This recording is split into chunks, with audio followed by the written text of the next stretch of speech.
सत श्री अकाल जी, मैं हाँ हरजोत कौर ते तुसीं वेख रहे हो प्रोग्राम खबर पड़ताल। साडे नाल जुड़े हुए ने सीनियर पत्रकार सुरिंदर डल्ला जी। बहुत बहुत स्वागत है डल्ला जी, सत श्री अकाल।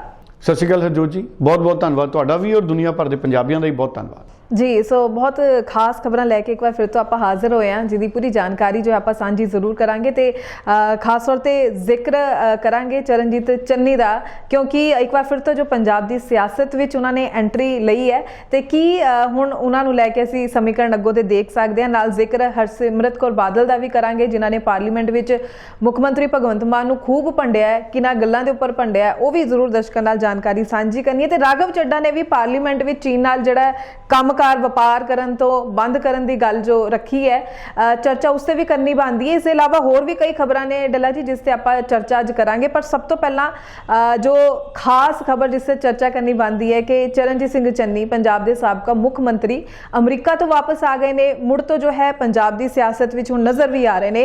पिछे जे वो प्रियंका गांधी नूं भी मिल के आए ने, हिमाचल विच जिहड़ी कांग्रेस की जित हुई है उहदी वधाई दे के आए ने, ते हुण जो है राहुल गांधी दे नाल भारत जोड़ो यात्रा का हिस्सा भी बने नज़र आ रहे हैं। कई असी फोटोआं भी देख रहे हैं कि वो उस यात्रा का हिस्सा बने ने। ते डल्ला जी तो जानना चाहांगे कि हुण चरणजीत सिंह चन्नी मुड़ तो सियासत विच नज़र आ रहे हैं, सरगर्मियां उन्हां दी नज़र आ रही हैं। की लगता है कि हुण वो किहड़े मसले हल करनगे?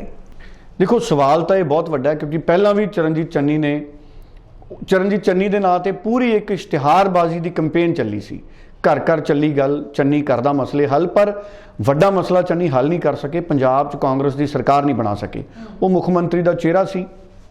असल च चरणजीत चन्नी के रिश्तेदार दे सानू पता है उन्होंने चक लिया सी, इनफोर्समेंट डायरैक्टोरेट ने अरैसट कर लिया सी, और किन्ने नोट बड़ा थद्दा नोटां दा 10 करोड़ के करीब कहते सी वो बरामद होए सी। उस तो बाद चरणजीत चन्नी की बहुत बदनामी हुई कि तुसी अपने रिश्तेदार नूं तुहाडा रिश्तेदार है तो किते ना किते दाल च काले दियां चर्चावां जिहड़ियां शुरू हो गईयां।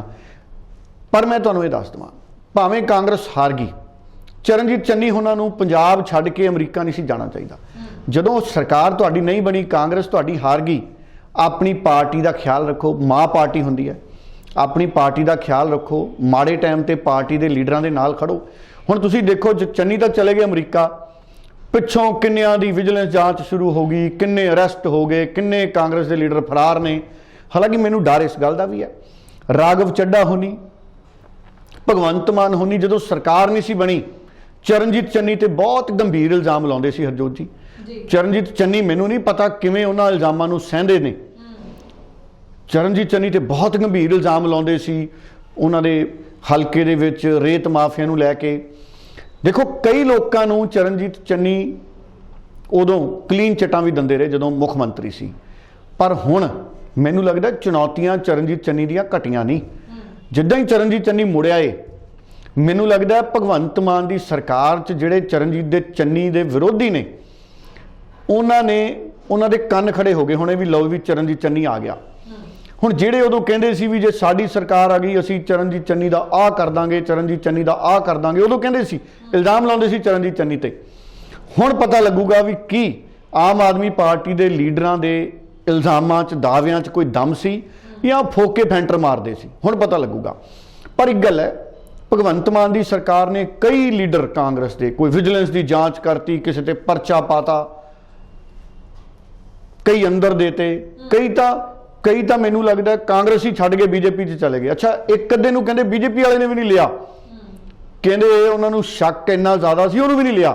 एक साबका मंत्री भी सी कांग्रेस का, उहदे बारे बड़ियां गल्लां आईयां हरजोत जी, कहंदे वो बीजेपी च जाना चाहुंदा सी, बीजेपी के एक जिले के लीडरां ने विरोध करता भी नहीं, होर जिन्हों मर्जी लै लो, आ मंत्री ना लो। पता नहीं हरजोत जी इहदे च किन्नी क सच है किन्नी क नहीं, पर जिहड़े लोग गल्लां करदे ने कहंदे जे धुआं तां ही निकलदा जे किते अग हुंदी है। सो इस करके हुण सवाल यह है कि चरणजीत चन्नी नूं भगवंत मान की सरकार किवें नजिठदी है। कि चरणजीत चन्नी नूं किसी मामले च पुछगिछ लई तां नहीं सद लिया जाएगा, क्योंकि वो मुख मंत्री रहे ने पुराने समय च। हालांकि एक बार ईडी ने भी उन्होंने बुलाया सी वो वखरे मामले दे विच, पर भगवंत मान की सरकार बनन तो बाद चरणजीत चन्नी होना दे प्रति भगवंत मान की सरकार का रवैया की रहिंदा है, ये देखने वाली गल रहूगी। पर मैनू लगता है, जितों तक मैनू निजी तौर पर लगता है, मैनू लगता भी चरणजीत चन्नी बहुत ईमानदार किस्म के लीडर ने।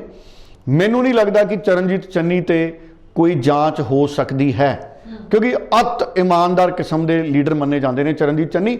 ਤੁਸੀਂ ਕਿਸੇ ਲੀਡਰ ਨੂੰ ਪੁੱਛ ਲਓ ਹਰਜੋਤ ਜੀ, ਸਿਆਸਤ 'ਚ ਹਰ ਲੀਡਰ ਇਸ ਗੱਲ ਨੂੰ ਮੰਨਦਾ ਹੈ ਕਿ ਚਰਨਜੀਤ ਚੰਨੀ ਦੀ ਜਿਹੜੀ ਇਮਾਨਦਾਰੀ ਹੈ ਉਹਨੂੰ ਸਬੂਤ ਦੀ ਲੋੜ ਨਹੀਂ। ਸੋ ਬਹੁਤ ਗਰੀਬ ਘਰ ਚੋਂ ਚਰਨਜੀਤ ਚੰਨੀ ਅੱਗੇ ਵਧੇ ਨੇ। ਦੇਖੋ PhD ਤੱਕ ਕਰਨ ਚਲੇ ਗਏ। ਕਿੱਥੇ ਆਮ ਲੋਕ PhD ਕਰ ਸਕਦਾ ਕਿਸੇ ਗਰੀਬ ਘਰ ਦਾ, ਐਡੇ ਨਹੀਂ ਉਹਦੀ ਹਿੰਮਤ ਬਣਦੀ। ਲੇਕਿਨ ਚਰਨਜੀਤ ਚੰਨੀ ਆਦਰਸ਼ ਬਣੇ ਬਹੁਤ ਸਾਰੇ ਨੌਜਵਾਨਾਂ ਦੇ ਲਈ। ਭਾਵੇਂ ਕਾਂਗਰਸ ਹਾਰ ਗਈ ਪਰ ਉਹ ਅਮਰੀਕਾ ਗਏ, ਕਾਂਗਰਸ ਦੇ ਉੱਤੇ ਹੀ ਉਹਨਾਂ ਨੇ ਆਪਣੇ ਥੀਸਿਸ ਲਿਖੇ ਨੇ। ਕਾਂਗਰਸ ਦੀਆਂ ਵੱਖ-ਵੱਖ ਵਿਚਾਰਧਾਰਾਵਾਂ, ਵੱਖ-ਵੱਖ ਦੌਰਾਂ ਤੇ ਉਹਨਾਂ ਨੇ ਥੀਸਿਸ ਲਿਖਿਆ। ਹੁਣ ਪਿੱਛੇ ਜੇ ਕਹਿੰਦੇ ਉਹਨਾਂ ਨੂੰ ਇੱਕ ਬਿਮਾਰੀ ਹੋ ਗਈ ਸੀ ਅੱਖਾਂ ਦੀ, ਫੋਟੋਫੋਬੀਆ।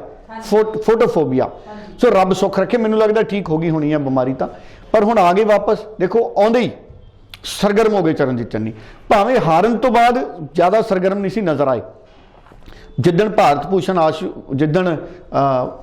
ਆਸ਼ੂ ਤੇ ਰਾਜਾ ਵੜਿੰਗ ਨੇ ਅਹੁਦਾ ਸੰਭਾਲਿਆ, ਉਦਣ ਜ਼ਰੂਰ ਆਏ ਸੀ ਚਰਨਜੀਤ ਚੰਨੀ। ਉਦਣ ਮੈਂ ਦੇਖਿਆ ਉਹਨਾਂ ਨੂੰ, ਉਦਣ ਜਦੋਂ ਸਾਰੇ ਇੱਕ ਦੂਜੇ ਦਾ ਮੂੰਹ ਮਿੱਠਾ ਕਰਾ ਰਹੇ ਸੀ ਬਰਫੀ ਦੇ ਨਾਲ, ਉੱਥੇ ਮੌਜੂਦ ਸੀ ਚਰਨਜੀਤ ਚੰਨੀ ਵੀ। ਮੂੰਹ ਮਿੱਠਾ ਕਰਾਇਆ ਇਹਨਾਂ ਨੇ ਵੀ, ਨਵੇਂ ਪ੍ਰਧਾਨ ਦਾ ਔਰ ਦੂਸਰਿਆਂ ਦਾ।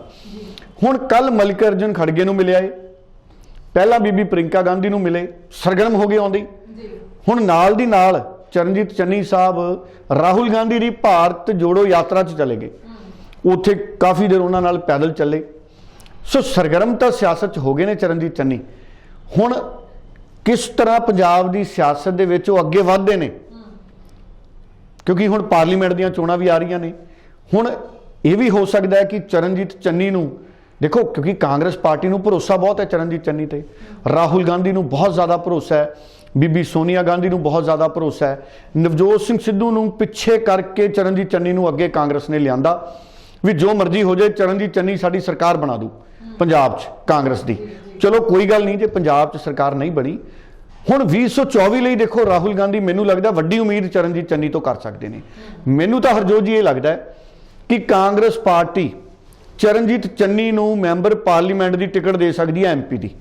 ਔਰ ਚਰਨਜੀਤ ਚੰਨੀ ਕਿਉਂਕਿ ਇੱਕ ਸਟਾਰ ਪ੍ਰਚਾਰਕ ਨੇ, ਦੇਖੋ ਜਦੋਂ ਚੋਣਾਂ ਦਾ ਸਮਾਂ ਸੀ ਉਦੋਂ ਵੀ ਚਰਨਜੀਤ ਚੰਨੀ ਨੇ ਖੂਬ ਪ੍ਰਚਾਰ ਕੀਤਾ। ਮੈਨੂੰ ਲੱਗਦਾ ਚਰਨਜੀਤ ਚੰਨੀ ਨੂੰ ਹੁਣ ਸਟਾਰ ਪ੍ਰਚਾਰਕ ਦੀ ਤੌਰ ਤੇ ਪੂਰੇ ਦੇਸ਼ 'ਚ ਕਾਂਗਰਸ ਪਾਰਟੀ ਵਰਤੂਗੀ। ਭਾਵੇਂ ਉੱਤਰ ਪ੍ਰਦੇਸ਼ ਹੈ, ਕਿਉਂਕਿ ਪਹਿਲਾਂ ਵੀ ਰਾਜਸਥਾਨ 'ਚ ਇਹਨਾਂ ਨੂੰ ਬੁਲਾਇਆ ਗਿਆ ਸੀ ਇੱਕ ਵੱਡੀ ਰੈਲੀ ਦੇ ਵਿੱਚ। ਮੈਨੂੰ ਲੱਗਦਾ ਕਿ ਚਰਨਜੀਤ ਚੰਨੀ ਨੂੰ ਪੂਰੇ ਦੇਸ਼ 'ਚ ਇੱਕ ਵੱਡੇ ਚਿਹਰੇ ਦੇ ਤੌਰ ਤੇ ਕਾਂਗਰਸ ਲੈ ਕੇ ਜਾਊਗੀ ਔਰ ਕੌਮੀ ਸਿਆਸਤ 'ਚ ਚਰਨਜੀਤ ਚੰਨੀ ਨੂੰ ਕੋਈ ਵੱਡੀ ਥਾਂ ਮਿਲ ਸਕਦੀ ਹੈ। ਸੋ ਕਾਂਗਰਸ ਦੀ ਕੇਂਦਰੀ ਰਾਜਨੀਤੀ 'ਚ ਚਰਨਜੀਤ ਚੰਨੀ ਜਾ ਸਕਦੇ ਨੇ। ਮੈਨੂੰ ਲੱਗਦਾ ਜਿਵੇਂ ਸੁਖਜਿੰਦਰ ਰੰਧਾਵਾ ਨੂੰ ਰਾਜਸਥਾਨ ਦਾ ਪ੍ਰਭਾਰੀ ਬਣਾਤਾ, ਕਿਤੇ ਨਾ ਕਿਤੇ ਬੀਬੀ ਪ੍ਰਿੰਕਾ ਗਾਂਧੀ ਚਾਹੁੰਦੇ ਨੇ, ਜੋ ਮੈਨੂੰ ਲੱਗਦਾ ਹੈ ਕਿ ਅਸੀਂ ਪੰਜਾਬ 'ਚ ਕਾਂਗਰਸ ਦਾ ਚਿਹਰਾ ਮੋਹਰਾ ਬਦਲਣਾ। ਮੈਨੂੰ ਲੱਗਦਾ ਪੰਜਾਬ 'ਚ ਕਿਤੇ ਨਾ ਕਿਤੇ ਆਉਂਦੇ ਸਮੇਂ 'ਚ ਨਵਜੋਤ ਸਿੰਘ ਸਿੱਧੂ ਨੂੰ ਵੱਡੀ ਜ਼ਿੰਮੇਵਾਰੀ ਦਿੱਤੀ ਜਾ ਸਕਦੀ ਹੈ। ਤੇ ਜਿਵੇਂ ਸੁਖਜਿੰਦਰ ਰੰਧਾਵਾ ਉਹਨਾਂ ਨੂੰ ਰਾਜਸਥਾਨ ਦਾ ਪ੍ਰਭਾਰੀ ਬਣਾਤਾ, ਇੱਕ ਤਰੀਕੇ ਨਾਲ ਪੰਜਾਬ ਦੀ ਸਿਆਸਤ ਤੋਂ ਉਹਨਾਂ ਨੂੰ ਰਾਜਸਥਾਨ ਦੀ ਸਿਆਸਤ ਵੱਲ ਭੇਜਤਾ। ਜਿਵੇਂ ਅਸੀਂ ਕਈ ਵਾਰੀ ਪਾਣੀ ਦਾ ਨੱਕਾ ਮੋੜ ਦਿੰਦੇ ਹਾਂ ਵੀ ਇੱਕ ਖੇਤ 'ਚੋਂ ਦੂਜੇ ਖੇਤ 'ਚ ਲਾਉਣਾ, ਉੱਪਰੋਂ ਪਾਣੀ ਆ ਰਿਹਾ, ਆਪਾਂ ਢਲਾਣ ਵਾਲੇ ਪਾਸੇ ਪਾਣੀ ਲਿਜਾਣਾ, ਆਪਾਂ ਕਿਤੇ ਹੋਰ ਕਿਆਰੀ ਕੁਰੀ 'ਚ ਲਾਉਣਾ, ਨੱਕਾ ਮੋੜ ਦਿੰਦੇ ਹਾਂ। ਸੋ ਪ੍ਰਿੰਕਾ ਗਾਂਧੀ ਮੈਨੂੰ ਲੱਗਦਾ ਹੁਣ ਸਿਆਸਤ ਦੇ ਨੱਕੇ ਮੋੜੂ ਪੰਜਾਬ 'ਚ, ਕਿਉਂਕਿ ਚਰਨਜੀਤ ਚੰਨੀ ਨੂੰ ਖੁੱਲ੍ਹਾ ਸਮਾਂ ਦਿੱਤਾ। ਚਰਨਜੀਤ ਚੰਨੀ ਨੇ ਜੋ ਕਿਹਾ ਉਹ ਹੋਇਆ, ਹਰੀਸ਼ ਚੌਧਰੀ ਨੇ ਜੋ ਕਿਹਾ ਉਹ ਹੋਇਆ ਪੰਜਾਬ 'ਚ। ਪਰ ਹੁਣ ਮੈਨੂੰ ਲੱਗਦਾ ਕਿਉਂਕਿ ਕਾਂਗਰਸ ਨੇ ਦੇਖੋ ਸਰਕਾਰ ਬਣਾਉਣੀ ਹੈ 2024 'ਚ, ਟੀਚਾ ਕਾਂਗਰਸ ਦਾ ਰਾਹੁਲ ਗਾਂਧੀ ਨੂੰ ਪ੍ਰਧਾਨ ਮੰਤਰੀ ਬਣਾਉਣਾ ਚਾਹੁੰਦੇ ਨੇ। ਔਰ ਮੈਨੂੰ ਲੱਗਦਾ ਰਾਹੁਲ ਗਾਂਧੀ ਨੂੰ ਪ੍ਰਧਾਨ ਮੰਤਰੀ ਬਣਾਉਣ 'ਚ ਚਰਨਜੀਤ ਚੰਨੀ ਬਹੁਤ ਵੱਡੀ ਭੂਮਿਕਾ ਅਦਾ ਕਰ ਸਕਦੇ ਨੇ।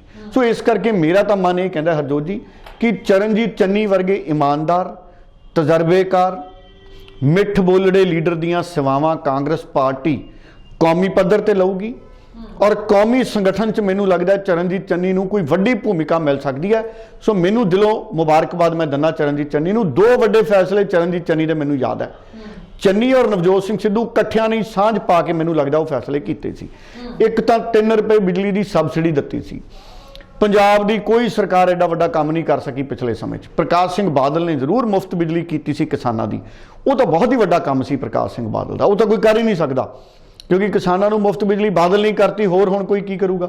ਹੁਣ ਤਾਂ ਇਹੀ ਕਰ ਸਕਦਾ ਕੋਈ ਮੁੱਖ ਮੰਤਰੀ ਕਰਨਾ ਚਾਹਵੇ ਵੀ ਕਿਸਾਨਾਂ ਨੂੰ ਬਿਜਲੀ ਵੀ ਮੁਫਤ ਰਹੂਗੀ ਤੇ ਹਰ ਮਹੀਨੇ ਅਸੀਂ ਕਿਸਾਨਾਂ ਨੂੰ ਜਿੰਨੀ ਉਹਨਾਂ ਨੇ ਬਿਜਲੀ ਵਰਤੀ ਹੋਊਗੀ ਉਹਨੇ ਪੈਸੇ ਵੀ ਉਹਨਾਂ ਦੇ ਖਾਤੇ 'ਚ ਪਾਵਾਂਗੇ ਜੀ ਇਹ ਕਰ ਸਕਦਾ ਬੱਤੀ ਦਾ ਮੁਫਤ ਕਰ ਗਿਆ ਪ੍ਰਕਾਸ਼ ਸਿੰਘ ਬਾਦਲ ਹੁਣ ਚਰਨਜੀਤ ਚੰਨੀ ਨੇ ਕੀ ਕੀਤਾ 3 ਰੁਪਏ ਬਿਜਲੀ ਸਬਸਿਡੀ ਕਰਤੀ ਸਾਰਿਆਂ ਨੂੰ ਇਹ ਬਹੁਤ ਵੱਡਾ ਫੈਸਲਾ ਸੀ ਹਾਲਾਂਕਿ ਮੈਨੂੰ ਲੱਗਦਾ ਉਹਦੇ ਪਿੱਛੇ ਲਿਮਿਟ ਸੀ ਕਿ ਕਿੰਨੇ ਕਿਲੋਵਾਟ ਤੋਂ ਘੱਟ ਦੇ ਮੀਟਰ ਵਾਲਿਆਂ ਨੂੰ 3 ਰੁਪਏ ਸਬਸਿਡੀ ਸੀ ਪਰ ਉਹਦਾ ਫਾਇਦਾ ਬਹੁਤ ਵੱਡੇ ਪੰਜਾਬੀਆਂ ਨੂੰ ਮਿਲਿਆ ਦੂਸਰਾ 10 ਰੁਪਏ ਪੈਟਰੋਲ ਤੇ ਡੀਜ਼ਲ ਦੀਆਂ ਕੀਮਤਾਂ ਚਰਨਜੀਤ ਚੰਨੀ ਨੇ ਘਟਾਈਆਂ ਸੀ ਹੋਰ ਕੋਈ ਨਹੀਂ ਘਟਾ ਸਕਿਆ ਪ੍ਰਧਾਨ ਮੰਤਰੀ ਨੇ ਦੇਸ਼ 'ਚ ਘਟਾਈਆਂ ਸੀ ਪਰ ਚਰਨਜੀਤ ਚੰਨੀ ਪੰਜਾਬ 'ਚ ਘਟਾ ਗਿਆ ਸੀ ਚੋਣਾਂ ਤੋਂ ਪਹਿਲਾਂ ਇਸ ਤੋਂ ਦੋ ਵੱਡੇ ਕੰਮ ਕਿਸੇ ਮੁੱਖ ਮੰਤਰੀ ਨੇ ਨਾ ਅੱਜ ਤੱਕ ਕੀਤੇ ਪੰਜਾਬ 'ਚ ਨਾ ਕਿਸੇ ਨੇ 10 ਰੁਪਏ ਡੀਜ਼ਲ ਘਟਾਇਆ ਭਗਵੰਤ ਮਾਨ ਤੋਂ ਉਮੀਦ ਹੈ ਭਗਵੰਤ ਮਾਨ ਤਾਂ 20 ਘਟਾ ਸਕਦਾ ਭਗਵੰਤ ਮਾਨ 'ਚ ਕਿਉਂਕਿ ਇੱਛਾ ਸ਼ਕਤੀ ਹੈ ਉਹਨਾਂ ਨੇ ਤਾਂ ਦੇਖੋ ਪੁਰਾਣੀ ਪੈਨਸ਼ਨ ਬਹਾਲ ਕਰਤੀ ਮੁਲਾਜ਼ਮਾਂ ਨੂੰ ਮੈਨੂੰ ਲੱਗਦਾ ਛੇਤੀ ਜਿਵੇਂ ਜਿਵੇਂ ਰਿਟਾਇਰ ਹੋਣਗੇ ਮਿਲਣ ਲੱਗ ਜਾਣੀ ਹੈ ਪੁਰਾਣੀ ਪੈਨਸ਼ਨ ਬਹਾਲ ਕਰਤੀ ਕਿੰਨੀਆਂ ਨੌਕਰੀਆਂ ਦੇਤੀਆਂ ਭਗਵੰਤ ਮਾਨ ਨੇ ਦੇਖੋ 22,000 ਨੌਕਰੀਆਂ ਦੇਤੀਆਂ ਭਗਵੰਤ ਮਾਨ ਨੇ ਭਾਵੇਂ ਕਈ ਪਿਛਲੀਆਂ ਸਰਕਾਰਾਂ ਵੇਲੇ ਉਹਨਾਂ ਦੀਆਂ ਭਰਤੀਆਂ ਪੈਂਡਿੰਗ ਆਉਂਦੀਆਂ ਸੀ ਪਰ ਭਗਵੰਤ ਮਾਨ 22,000 ਨੌਕਰੀਆਂ ਦੇ ਗਿਆ ਇਹ ਨਹੀਂ ਅਸੀਂ ਕਹਿ ਸਕਦੇ ਵੀ ਭਗਵੰਤ ਮਾਨ ਨੇ ਕੁਝ ਨਹੀਂ ਕੀਤਾ ਕਿੰਨੇ ਕੱਚੇ ਮੁਲਾਜ਼ਮ ਪੱਕੇ ਕਰਤੇ ਭਗਵੰਤ ਮਾਨ ਨੇ ਆ ਤੁਸੀਂ ਸੋਸ਼ਲ ਮੀਡੀਆ ਦੇਖ ਲਓ ਭਗਵੰਤ ਮਾਨ ਦੇ ਹੱਕ 'ਚ ਕਿੱਡੀ ਵੱਡੀ ਲਹਿਰ ਹੈ ਲੋਕਾਂ ਦੀ ਹਰਜੋਤ ਜੀ ਹਰ ਕੋਈ ਧੰਨਵਾਦ ਕਰ ਰਿਹਾ ਵੀ ਇੰਨੀਆਂ ਨੌਕਰੀਆਂ ਭਗਵੰਤ ਮਾਨ ਦੇ ਰਿਹਾ ਸੋ ਇਸ ਕਰਕੇ ਜੇ 10 ਰੁਪਏ ਡੀਜ਼ਲ ਹੈ ਹੁਣ ਭਗਵੰਤ ਮਾਨ ਹੀ ਕਰ ਸਕਦਾ ਭਾਵੇਂ 20 ਰੁਪਏ ਡੀਜ਼ਲ ਸਸਤਾ ਕਰਦੇ ਆਉਣ ਵਾਲੇ ਸਮੇਂ 'ਚ ਉਂਝ ਕੌਮਾਂਤਰੀ ਬਾਜ਼ਾਰ 'ਚ ਇੰਟਰਨੈਸ਼ਨਲ ਮਾਰਕੀਟ ਦੇ ਵਿੱਚ ਜਿਹੜਾ ਕੱਚਾ ਤੇਲ ਹੈ ਨਾ ਜੀ ਉਹਦੀਆਂ ਕੀਮਤਾਂ $75 ਪ੍ਰਤੀ ਬੈਰਲ ਤੋਂ ਘਟ ਗਈਆਂ 73 ਵੀ ਆ ਗਈਆਂ ਸੀ ਇੱਕ ਦਿਨ ਸੋ ਡਾਕਟਰ ਮਨਮੋਹਨ ਸਿੰਘ ਵੇਲੇ $125 ਪ੍ਰਤੀ ਬੈਰਲ ਕੀਮਤਾਂ ਪਹੁੰਚ ਗਈਆਂ ਸੀ ਪਰ ਤੁਸੀਂ ਡਾਕਟਰ ਮਨਮੋਹਨ ਸਿੰਘ ਦੀ ਮਹਾਨਤਾ ਦੇਖ ਲਓ ਉਹਨਾਂ ਨੇ ਪੈਟਰੋਲ ਡੀਜ਼ਲ ਨੂੰ ਮਹਿੰਗਾ ਨਹੀਂ ਹੋਣ ਦਿੱਤਾ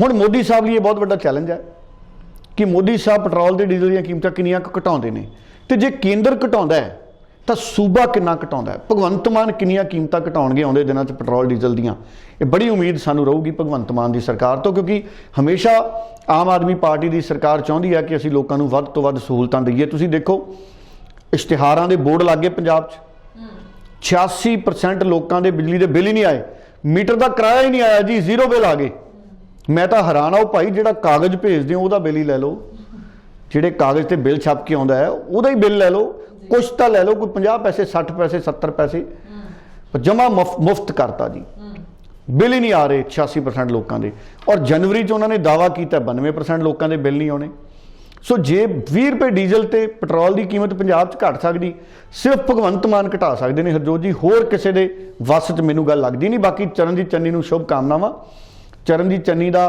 ਕੋਈ ਪਤਾ ਨਹੀਂ ਜਿਵੇਂ ਪੰਜਾਬ 'ਚ ਮੁੱਖ ਮੰਤਰੀ ਦਾ ਚਿਹਰਾ ਬਣਾਇਆ ਸੀ ਚਰਨਜੀਤ ਚੰਨੀ ਨੂੰ 2024 ਦੀਆਂ ਇਲੈਕਸ਼ਨਾਂ 'ਚ ਕੋਈ ਹੋਰ ਵੱਡਾ ਚਿਹਰਾ ਬਣਾ ਦੇਣ ਕੁਝ ਨਹੀਂ ਕਹਿ ਸਕਦੇ ਕਿਸਮਤ ਦੇ ਧਨੀ ਨੇ ਚਰਨਜੀਤ ਚੰਨੀ ਜੀ ਜੀ ਜੀ ਬਿਲਕੁਲ ਚਲੋ ਆਉਂਦੇ ਸਮੇਂ ਵਿੱਚ ਇਹ ਵੀ ਤਸਵੀਰ ਸਾਫ਼ ਤਾਂ ਜ਼ਰੂਰ ਹੋ ਹੀ ਜਾਏਗੀ ਕਿ ਜਿਵੇਂ ਹੀ ਦੁਬਾਰਾ ਚਰਨਜੀਤ ਚੰਨੀ ਨੇ ਪੰਜਾਬ ਦੀ ਸਿਆਸਤ ਵਿੱਚ ਜਾਂ ਓਵਰਆਲ ਕਾਂਗਰਸ ਦੀ ਸਿਆਸਤ ਵਿੱਚ ਆਪਣੀ ਐਂਟਰੀ ਕੀਤੀ ਹੈ ਆਉਂਦੇ ਸਮੇਂ 'ਚ ਕਿਸ ਤਰ੍ਹਾਂ ਦੀ ਜ਼ਿੰਮੇਵਾਰੀਆਂ ਕਾਂਗਰਸ ਪਾਰਟੀ ਵੱਲੋਂ ਵੀ ਦਿੱਤੀਆਂ ਜਾਂਦੀਆਂ ਨੇ ਕਿਸ ਤਰ੍ਹਾਂ ਦੀਆਂ ਸਰਗਰਮੀਆਂ ਉਹਨਾਂ ਦੀਆਂ ਵੱਧਦੀਆਂ ਉਹ ਆਪਾਂ ਆਪਣੇ ਖਬਰ ਪੜਤਾਲ ਪ੍ਰੋਗਰਾਮ ਵਿੱਚ ਤਾਂ ਉਹ ਜਾਣਕਾਰੀ ਸਾਂਝੀ ਕਰਦੇ ਹੀ ਰਵਾਂਗੇ ਫਿਲਹਾਲ ਅੱਗੋਂ ਜੇਕਰ ਗੱਲ ਕਰੀਏ ਡੱਲਾ ਜੀ ਤਾਂ ਬੀਬੀ ਹਰਸਿਮਰਤ ਕੌਰ ਬਾਦਲ ਦਾ ਜ਼ਿਕਰ ਕਰਨਾ ਜ਼ਰੂਰੀ ਬਣਦਾ ਹੈ ਪਾਰਲੀਮੈਂਟ ਵਿੱਚ ਖੂਬ ਗਰਜੇ ਪੰਜਾਬ ਦੇ ਜਿਹੜੇ ਮੁੱਖ ਮੰਤਰੀ ਨੇ ਭਗਵੰਤ ਮਾਨ ਉਹਨਾਂ ਦੇ ਉੱਪਰ ਉਹਨਾਂ ਨੇ ਬੜੇ ਹੀ ਤਿੱਖੇ ਸਿਆਸੀ ਹਮਲੇ ਦੇ ਨਾਲ ਆਪਾਂ ਕਹਾਂਗੇ ਨਿੱਜੀ ਹਮਲੇ ਵੀ ਮੈਂ ਜ਼ਰੂਰ ਸ਼ਬਦ ਵਰਤਣਾ ਚਾਹੂੰਗੀ ਕਿਉਂਕਿ ਇੱਥੇ ਮੈਂ ਤੁਹਾਡੇ ਤੋਂ ਕੁਝ ਕਾਰਨ ਸਮਝਣਾ ਚਾਹਨੀ ਹਾਂ ਕਿ ਆਖਿਰ ਅਜਿਹੇ ਕੀ ਕਾਰਨ ਨੇ ਕਿ ਬੀਬੀ ਹਰਸਿਮਰਤ ਕੌਰ ਬਾਦਲ ਨੇ ਜੋ ਗੱਲਾਂ ਉੱਥੇ ਕਹੀਆਂ ਤੁਹਾਡੇ ਤੋਂ ਪੂਰੀ ਜਾਣਕਾਰੀ ਤਾਂ ਚਾਹਾਂਗੇ ਕਿ ਉਹਨਾਂ ਨੇ ਮੁੱਖ ਮੰਤਰੀ ਭਗਵੰਤ ਮਾਨ ਨੂੰ ਨਸ਼ੇੜੀ ਤੱਕ ਕਹਿ ਦਿੱਤਾ ਅਜਿਹੇ ਕਿ ਸਿਆਸੀ ਤੌਰ ਤੇ ਅਜਿਹੇ ਕਾਰਨ ਬਣ ਜਾਂਦੇ ਨੇ ਜਾਂ ਫਿਰ ਕਈ ਵਾਰੀ ਕੁਝ ਨਿੱਜੀ ਕਾਰਨ ਵੀ ਹੁੰਦੇ ਨੇ ਕਿ ਇੰਨੀ ਗਰਮਜੋਸ਼ੀ ਹੋ ਜਾਂਦੀ ਤੇ ਅਜਿਹੇ ਬਿਆਨ ਦੇ ਦਿੱਤੇ ਜਾਂਦੇ ਨੇ ਸਿਆਸਤਦਾਨਾਂ ਵੱਲੋਂ ਦੇਖੋ ਮੈਂ ਬੜਾ ਹੈਰਾਨ ਆ ਬੀਬੀ ਹਰਸਿਮਰਤ ਕੌਰ ਬਾਦਲ ਤਾਂ ਐਡੇ ਮਿੱਠ ਬੋਲੜੇ ਨੇ ਚਰਨਜੀਤ ਚੰਨੀ ਦੀ ਤਰ੍ਹਾਂ ਭਗਵੰਤ ਮਾਨ ਦੀ ਤਰ੍ਹਾਂ ਬੜੇ ਮਿੱਠ ਬੋਲੜੇ ਨੇ ਬੀਬੀ ਹਰਸਿਮਰਤ ਕੌਰ ਬਾਦਲ ਪਰ ਗੁੱਸਾ ਕੱਲ ਪਾਰਲੀਮੈਂਟ 'ਚ ਉਹਨਾਂ ਨੂੰ ਬਹੁਤ ਚੜਿਆ ਹੋਇਆ ਸੀਗਾ ਭਗਵੰਤ ਮਾਨ ਤੇ ਮੈਂ ਵੀਡੀਓ ਦੇਖੀ ਟਵਿੱਟਰ ਤੇ ਕਈ ਜਗ੍ਹਾ ਪਈ ਹੈ ਬੀਬੀ ਹਰਸਿਮਰਤ ਕੌਰ ਬਾਦਲ ਦੀ ਉਹ ਕਹਿੰਦੇ ਪੰਜਾਬ ਦਾ ਮੁੱਖ ਮੰਤਰੀ ਉਹਨਾਂ ਨੇ ਪਾਰਲੀਮੈਂਟ ਦੀ ਵੀ ਉਦਾਹਰਨ ਦਿੱਤੀ ਕਹਿੰਦੇ ਜਿੰਨੇ ਲੋਕ ਪਹਿਲਾਂ ਇੱਥੇ ਹੀ ਬੈਠਦਾ ਸੀ ਉਹ ਹੱਥ ਕਰਕੇ ਕਰ ਰਹੇ ਸੀ ਪਰ ਮੈਨੂੰ ਲੱਗਦਾ ਕਿ ਬੀਬੀ ਹਰਸਿਮਰਤ ਕੌਰ ਬਾਦਲ ਨੂੰ ਇਸ ਗੱਲ ਦਾ ਦੁੱਖ ਹੈ ਕਿ ਅਕਾਲੀ ਦਲ ਦੀ ਸਰਕਾਰ ਨਹੀਂ ਬਣੀ ਪੰਜਾਬ 'ਚ ਤੇ ਸਰਕਾਰ ਭਗਵੰਤ ਮਾਨ ਦੀ ਬਣ ਗਈ ਜਾਂ ਕੋਈ ਪੁਰਾਣੀ ਰੰਜਿਸ਼ ਹੋਣੀ ਭਗਵੰਤ ਮਾਨ ਦੇ ਨਾਲ ਉਂਝ ਦੇਖੋ ਭਗਵੰਤ ਮਾਨ ਰਹੇ ਨੇ ਕਲਾਕਾਰ ਭਗਵੰਤ ਮਾਨ ਨੇ ਹਾਸਿਆਂ 'ਚ ਕਈ ਵਾਰੀ ਸਾਡੇ ਪੋਲੀਟੀਕਲ ਲੀਡਰਾਂ ਦੇ ਉੱਤੇ ਸਿਆਸੀ ਤੰਜ ਕਸੇ ਨੇ ਪਰ ਜਿਹੜੇ ਪੋਲੀਟੀਕਲ ਲੀਡਰ ਹੁੰਦੇ ਨੇ ਨਾ ਹਰਜੋਤ ਜੀ, ਕਈ ਵਾਰੀ ਜਿਹੜੇ ਉਹ ਸਿਆਸੀ ਤੰਜ ਹੁੰਦੇ ਨੇ ਉਹਨਾਂ ਦਾ ਗੁੱਸਾ ਕਰ ਜਾਂਦੇ ਆ। ਗੁੱਸਾ ਨਹੀਂ ਕਰਨਾ ਚਾਹੀਦਾ। ਸਿਆਸੀ ਤੰਜ ਕਲਾਕਾਰ ਕਰਦੇ ਹੁੰਦੇ। ਜਦੋਂ ਭਗਵੰਤ ਮਾਨ ਕਾਮੇਡੀ ਦੇ ਕਲਾਕਾਰ ਸੀ, ਲਾਫਟਰ ਚੈਲੰਜ 'ਚ ਜਾਂਦੇ ਸੀ, ਜਿਵੇਂ ਨਵਜੋਤ ਸਿੰਘ ਸਿੱਧੂ ਹੈ, ਉਹ ਵੀ ਕਲਾਕਾਰ ਵੀ ਨੇ, ਖਿਡਾਰੀ ਵੀ ਨੇ, ਉਹ ਵੀ ਕਈ ਵਾਰੀ ਤੰਜ ਕਰ ਜਾਂਦੇ ਸੀ। ਸਾਡੇ ਲੀਡਰ ਗੁੱਸਾ ਕਰ ਜਾਂਦੇ ਨੇ। ਗੁੱਸਾ ਨਹੀਂ ਕਰਨਾ ਚਾਹੀਦਾ। ਲੀਡਰਾਂ ਨੂੰ ਤਾਂ ਵੱਡੀ ਸਹਿਣ ਸ਼ਕਤੀ ਰੱਖਣੀ ਚਾਹੀਦੀ ਹੈ। ਲੋ ਹਰਜੋਤ ਜੀ, ਮੈਂ ਨਹੀਂ ਗੁੱਸਾ ਕਰਦਾ, ਲੀਡਰਾਂ ਦੀ ਗੱਲ ਤਾਂ ਦੂਰ ਦੀ ਹੈ।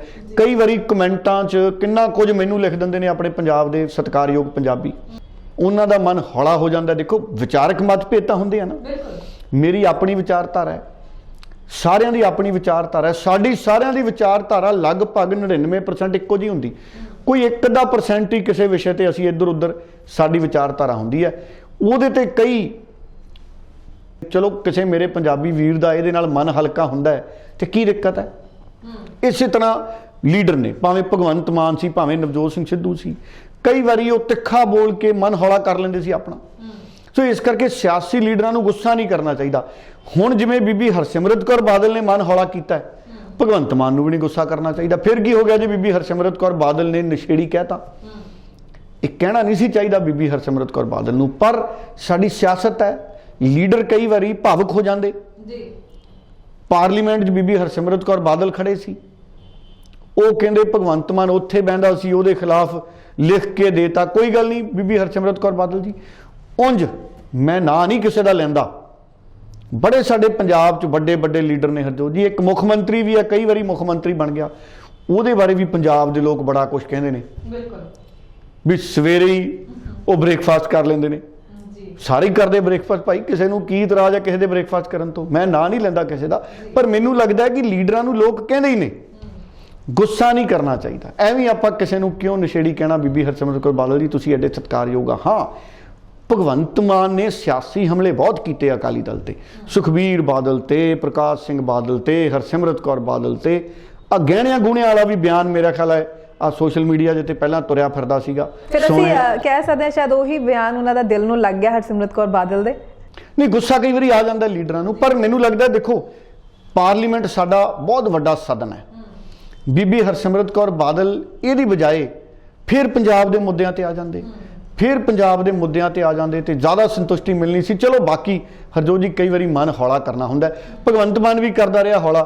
ਜੇ ਬੀਬੀ ਹਰਸਿਮਰਤ ਕੌਰ ਬਾਦਲ ਨੇ ਹੌਲਾ ਕਰ ਲਿਆ, ਗੁੱਸਾ ਮਨ ਹੌਲਾ ਕਰ ਲਿਆ, ਤੇ ਕੀ ਫਰਕ ਪੈਂਦਾ? ਉਹ ਬੀਬੀ ਹਰਸਿਮਰਤ ਕੌਰ ਬਾਦਲ ਨੇ ਕਿਸਾਨਾਂ ਦੇ ਮੁੱਦਿਆਂ ਤੇ ਵੀ ਪਾਰਲੀਮੈਂਟ ਦੇ ਸੈਸ਼ਨ 'ਚ ਆਵਾਜ਼ ਬੁਲੰਦ ਕੀਤੀ ਹੈ।